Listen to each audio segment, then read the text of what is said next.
Alright, welcome to this scene on Counterstrain Made Easy. In this incredibly weird scene, we're going to learn about Counterstrain and we're going to make it incredibly simple. Let's explain what's going on in this scene over here. We have these patients over here who volunteered to join us today to teach us about the anterior counterstrain points. You may have noticed that there are actually doubles of all of these patients, and the reason for this is so that we can easily separate between anterior counterstrain points and posterior counterstrain points, which we'll talk about next. And this lady over here, we're going to learn about cervical counterstrain points. Then we're going to learn about the thoracic counterstrain points. Then we're going to get to the lumbar counterstrain points. Then we're going to get to the rib counterstrain points. Now this is not a normal patient over here. This is actually just a set of ribs. This is just to remind us that we're referring to the rib counterstrain points over here. Alright, just one more thing that we want to say before we get to the individual patients. You may have noticed these letters in front and in back of the patients. These letters probably sound familiar to you. We're going to talk about all of these letters, but one thing that I want to point out is that the front letters over here in front of the patients will be associated with the anterior counterstrain points, and the ones in the back will be associated with the posterior counterstrain points. While we're here, a few things that we can point out. All of the posterior counterstrain points follow a SARA pattern. SARA, of course, stands for side bend away and rotate away. And all of them follow an extension pattern, except for the ribs. For the ribs, we do flexion. And then we take a look at the front row over here. A pattern that we see over here is that they all involve flexion. And by the way, if you think about it, this makes a lot of sense. It makes sense that in anterior counterstrain points, we want to do flexion, because the idea is to shorten the muscles. How do you shorten the muscles in front of you? By doing flexion. And that's exactly why in back, there's a general tendency towards extension. And just to remind ourselves, anterior cervical counterstrain points generally follow a SARA pattern, thoracic generally follow the STRA, which I like to call star, and the ribs, the anterior ribs, follow the STRT pattern. Alright, so we're going to go over all of this. I just wanted to lay down this overview before we begin talking about each individual section. So let's begin. Let's get to cervical counterstrain points. Over here we see this lady over here, and it's quite apropos that we have a lady, because both in front of her and in back of her it has the word Sarah. Perhaps her name is Sarah. Only with respect to the cervical counterstrain points are both the anterior and the posterior follow a SARA pattern. Now, as we'll see throughout this video, although we've laid down the general rules, there are always exceptions. That is, although the cervical counterstrain points follow the SARA pattern, there are exceptions. Let's talk about those exceptions. We first note these counterstrain points over here, AC1 through AC8. Sometimes AC8 is left out. Although these counterstrain points, these tender points, follow the SARA pattern, that is, we side bend away, rotate away, with respect to AC1, we simply rotate away. That's why over here on AC1, I'm gonna write RA. RA for rotate away. This reminds us of the AC1 exception that you simply rotate away. Perhaps we could even imagine Sarah over here saying, rotate away! Rotate away! I didn't think she sounded like that. But anyway, then we get to AC7. AC7 is also an exception. AC7 doesn't follow the normal SARA pattern. AC7 is over here by the sternocleidomastoid attachment to the clavicle, and AC7 actually follows an F star pattern. STRA, F star. So for that, we're going to put a star right next to AC7 to remind us of the F star. That AC7 doesn't follow the normal pattern of the cervical spine, the F SARA pattern, it has an F star pattern that we side bend towards and rotate away. So if you have a patient who has a tender point at AC7, you don't side bend away and rotate away, you side bend towards and rotate away. Alright, we'll get to posterior cervical soon. Let's move on to anterior thoracic. Here we see this guy over here, the only guy in the room who's appropriately dressed for OMM. So he's going to represent anterior thoracic. Behind him we see posterior thoracic, and we'll get to that soon. And we recall that anterior thoracic follows the F star pattern, FSTRA. You know what? Let's put a big star over here to remind us of that. That big star. Again, this reminds us that anterior thoracic follows the F star pattern. But of course, there are exceptions, and let's talk about those exceptions. Let's begin with AT7 through AT12. And we notice the distribution over here. It's actually interesting, AT7 has 3 points, at the tip of the xiphoid and infralateral on either side. AT8 is about 4 to 5 centimeters below the xiphoid process, and again there's one on each side. But anyway, AT7 through AT12 all follow the pattern that we just described. Star, F star. That is, if a patient has a tender point in these areas, we flex and side bend towards and rotate away. This is all done with the patient seated down, as opposed to with AT1 to AT6, we just flex with the patient lying down. That's why I have the F over here to remind us of the flexion. That although AT7 through AT12 follow the F star pattern, AT1 through AT6 follow the flexion pattern, that you just flex.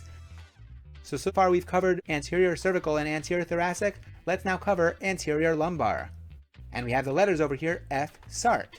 Let's just say lumbar sart many times to ourselves. Lumbar sart, lumbar sart, lumbar sart. Maybe we can even make a song.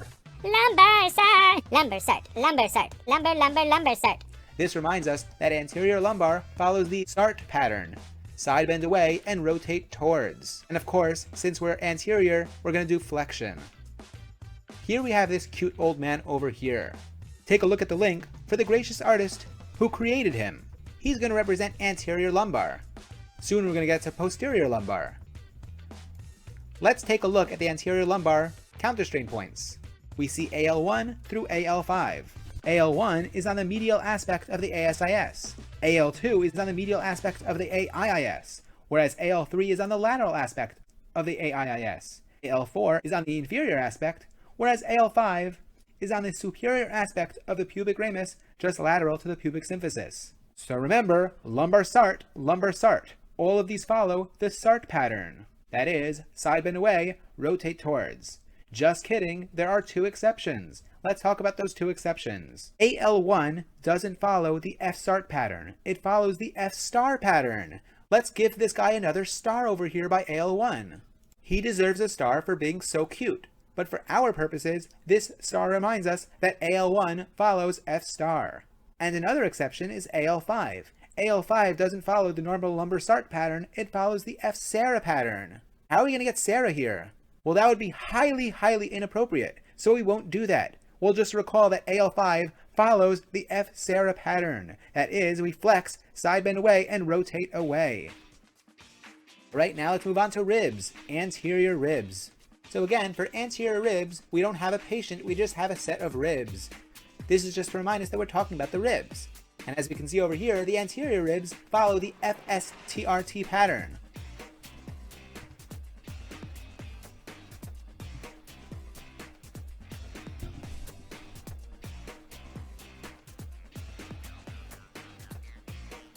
Perhaps we can imagine that these 2 T's over here kind of look like bilateral ribs or something.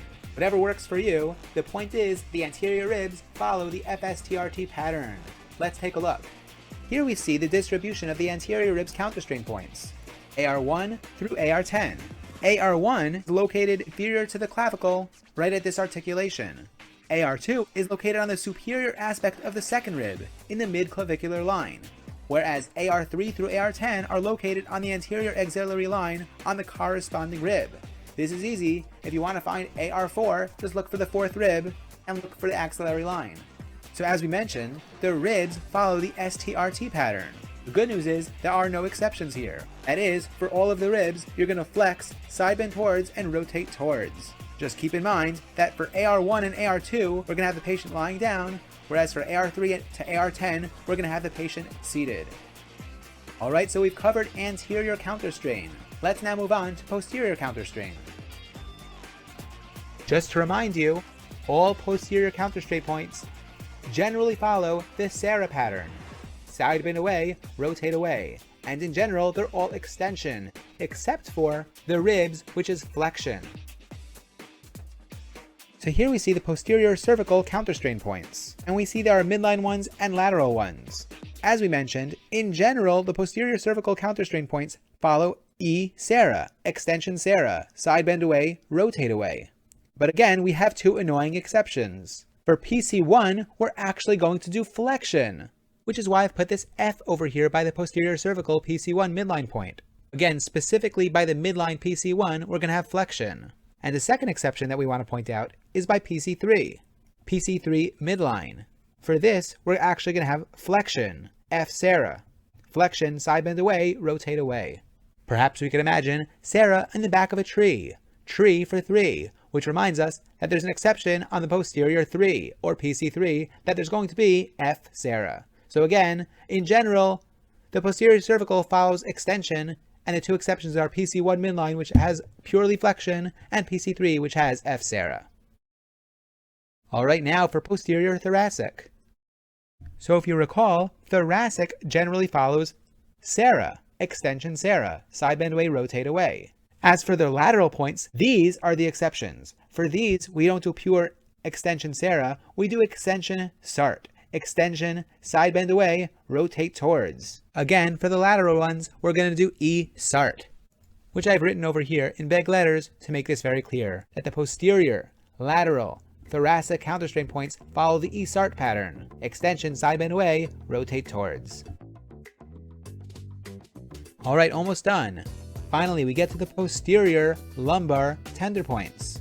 And again, we see midline and lateral ones. For PL1 through PL5, we find tender points, the midline ones, on the spinous processes, whereas PL1 to PL5, lateral, are on the transverse processes. For all of these, we do E Sarah. There's no exception here. We extend, side bend away, rotate away.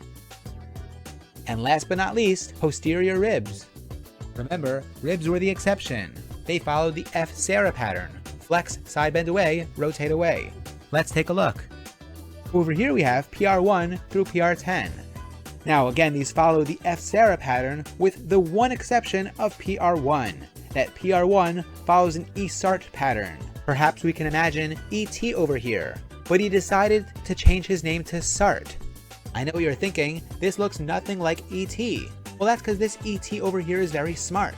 That's why he changed his name to E Sart. Again, this reminds us that PR1 follows the E Sart pattern, just like the lateral counterstrain points of posterior thoracic. Alright, I hope you enjoyed this scene on Counterstrain. Make sure to check out the review sheet available in the link. Alrighty, take care.